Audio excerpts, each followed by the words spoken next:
friends. You know the old saying, it's not what you said, it's how you said it? Well, the person who told you that, or if someone did, is trying to tell you something really important.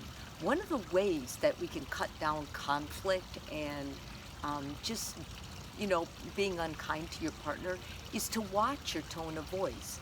So you basically can't hide how you feel, and it comes out in tone. And when I do therapy with couples, especially men, one of the main things they say that offends them is their partner's tone.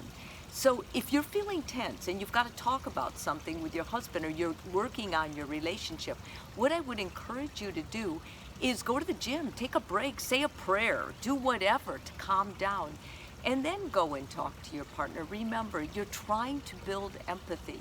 You can say something as simple as, would you hand me that, and have a bad tone, or, hey honey, would you hand me that? It makes a big difference. You can't imagine what a difference it makes, but your partner will respond to the difference.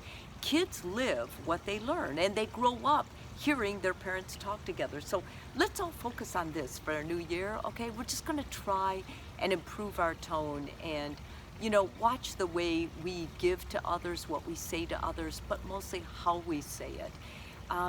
What matters most is not how brilliant you are, or what you think about someone. It's how you leave people feeling. Let's try and be a little bit kinder, leave people feeling a little bit better for having known you.